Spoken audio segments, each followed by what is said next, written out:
Our next question is for Claire Cummins. Claire is a sustainability consultant who lives and works in New York City.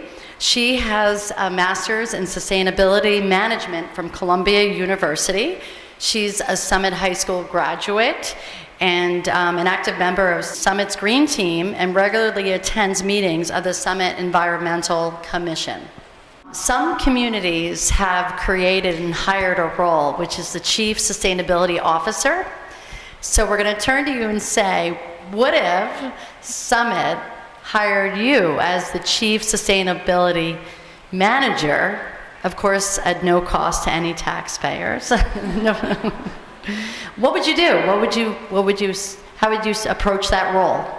Sure. So I think as a Chief Sustainability Manager in Summit, my top priority would be make sustainable living more accessible to everyone in the community.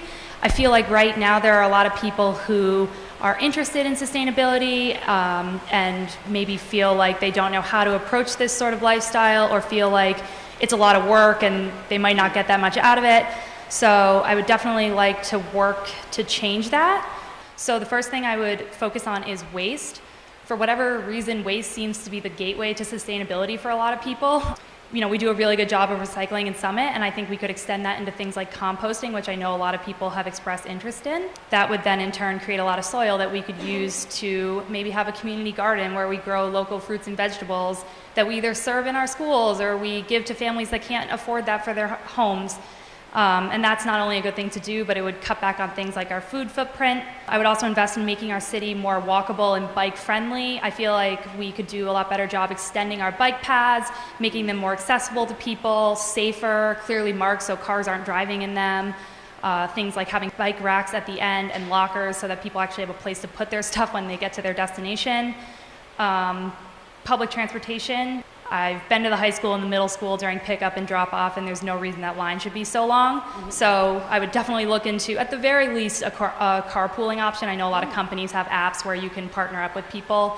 I think that would have a huge impact. For our homes, I would continue to work with SEAL. They right now are offering low-cost home energy audits for people, and I think that's great because at the base level, it's strictly educational, and it's only $50, and then if you want to go forward and maybe tighten up your home or look into the rebates you can get, then that's totally voluntary and up to you, but at the very least, it's an educational thing people can do. Pesticides and green cleaning products, there's so many alternatives on the market right now. There is absolutely no reason that we should be spraying our fields with harmful pesticides and then sending our kids to go play soccer on them. There's no reason we should be cleaning our schools with really harmful chemicals. There's so many alternatives, and they're all at competitive price points. That would be an easy switch. Something like a plastic bag ban, or as a stepping stone, maybe start charging 5 cents for plastic bags. I think if we just make people aware of the fact that you don't need a plastic bag for one apple at the store, it would just, make a difference. People will just start saying, no, it's not about paying 5 cents for the bag, it's just being aware that you don't need it. And then lastly, and I think just more broadly speaking, as a Chief Sustainability Manager, just as a general resident of Summit, I think we really need to do more to change the narrative around sustainability. I feel like right now it's so closely connected with charity almost, and I'm not saying that charity doesn't have a place in sustainability, it definitely does. But when I think of charity, I think of giving people the option to either buy into the idea if they care about it or opt out if they don't. And that's not what sustainability is, and that's not what people who care about sustainability are trying to do.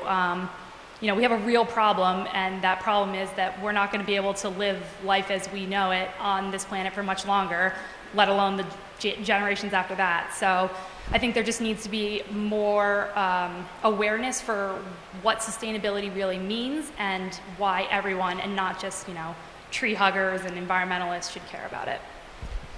Great, thank you. So my next question was sort of in line with what are the top actions we could take right now, but it sounds like if we just stop using so many bags at the grocery store, that would just be an easy win-win right off the bat, right? Correct? Absolutely, that would be great. We should start tonight. Great, exactly.